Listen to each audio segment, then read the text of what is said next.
የነጻ ምሳ ወጥመድና የቅዱስ ይሉኝታ ጦርነት። ጥምቀት ለኔ ሁሌም ልዩ ነው። የከተራዋ ዜማ፣ የታቦታቱ ጉዞ፣ የሰሙነ ሕማማት ማብቂያ ደስታ፣ ሁሉ ነገር በቅድስና የተሞላ ነው። ዘንድሮም እንደተለመደው በጥምቀት ጠዋት ተነስቼ ነጭ ኩታዬን ደርቤ በጠዋት ጸበል ተረጭቼ መንፈሴን አድሼ ወደ ቤት ገባሁ። ራሴን ሳየው ልክ እንደ አዲስ የተገዛ ስማርት ስልክ ፋክቶሪ ሪሴት እንደተደረገ ሆኜ ነበር። ምንም ቫይረስ የሌለበት፣ የትላንትን ቂም ያልተቀላቀለበት ንጹህ መንፈስ። ቤት ገብቼ ዛሬ በቃ ከሰው ጋር ሳልነካካ በረከቴን ሳላባክን ውላለሁ ብዬ ለራሴ ቃል ገባሁ። ነገር ግን ሰይጣን የሚመጣው በቀንድና በጭራ ብቻ አይደለም። አንዳንዴ በጓደኛ ስልክ ጥሪም ይመጣል። ስልክ ያቃጭለ፣ ስማ ዛሬ ጥምቀት ነው፣ አንተ ደግሞ ተጠምቀሃል፣ በረከቱን በምሳ ማጀብ አለብን፣ ቶሎና ዛሬ ስፔሻል ግብዣ አለህ፣ አናስከፍልህም፣ ዛሬ በእኛ ነው አለኝ የቅርብ ጓደኛዬ። እንግዲህ አስቡት፣ አናስከፍልህም የሚለው ቃል በኢትዮጵያዊ ጆሮ ውስጥ ሲገባ የሚያመጣው ንዝረት ከማንኛውም ሙዚቃ በላይ ጥሩም ነው።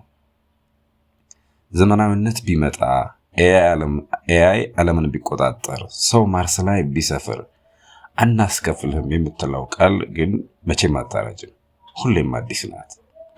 እኔም የዋህነቴ እንደገና ገርሽቶበት መንፈሴን በቅድስና ስለታጠበ እነዚህ ሰዎች ዛሬ የቸርነት መንፈስ ወርዶላቸዋል ብዬ በታክሲ እየበረርኩ ሄድኩኝ።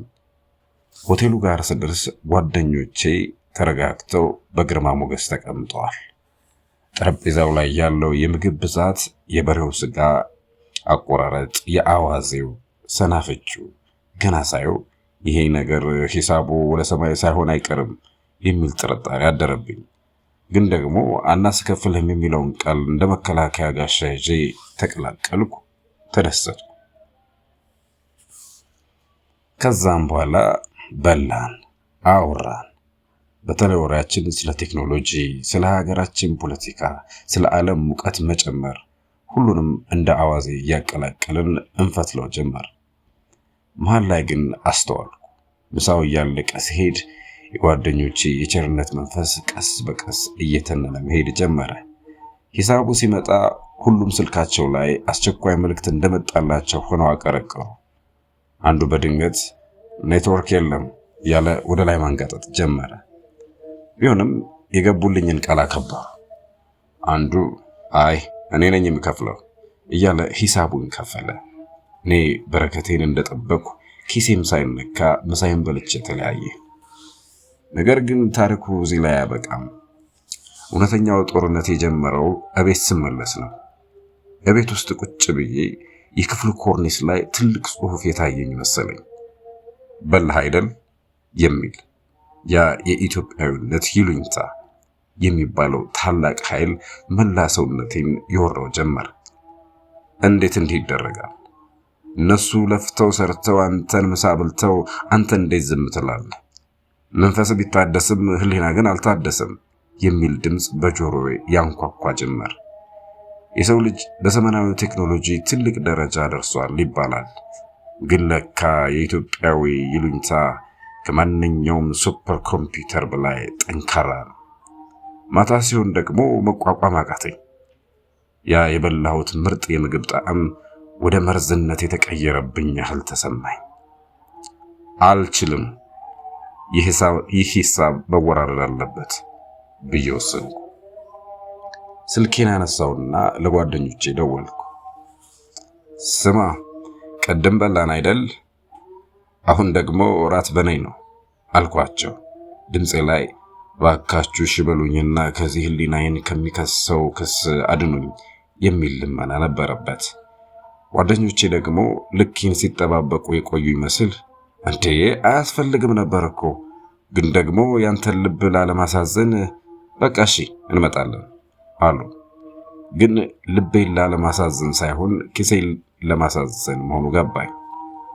ማታውኑ ተገናኘን። የራት ግብዣው ተጀመረ። የጥምቀት ማታ ብርዱ መጥቷል። እኔ ግን በልቤ በላቤ እጠመቃለሁ።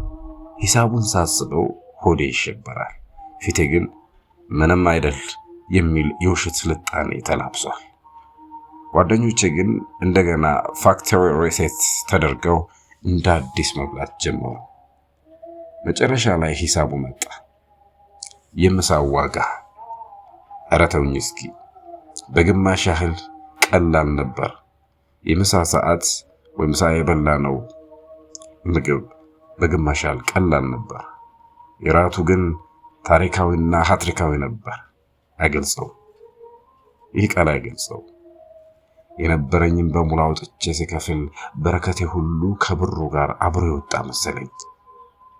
ጓደኞቼ እግዚአብሔር ይባርክህ፣ ጥምቀቱን ባረከው እያሉኝ ሲለያዩ፣ እኔ ግን ለራሴ እንዲህ አልኩ። ዛሬ የተማርኩት ትልቅ ነገር ቢኖር በኢትዮጵያ ምድር ነፃ ምሳ የሚባል ነገር እንደሌለ ነው። ነፃ ምሳ ማለት የራት ሂሳብ ቀብድ ማለት ነው። በጠዋት በውሃ ተጠምቄ ነበር። ማታ ግን በሀፍረትና በኪሳራ ተጠምቄ ቤት ገባሁ። የሰው ልጅ ዘመናዊ ቢሆንም ቴክኖሎጂ ቢመጥቅም ይሉኝታ ያለበት ሀገር ግን ነፃ ነገር የለም። እናንተም ጓደኞቻችሁ አናስከፍልም ሲሏችሁ በረከታችሁን ይዛችሁ ሩጡ። አለበለዚያ ማታ ላይ በሼም ሂሳብ ማውረዳችሁ አይቀርም። መልካም ጊዜ።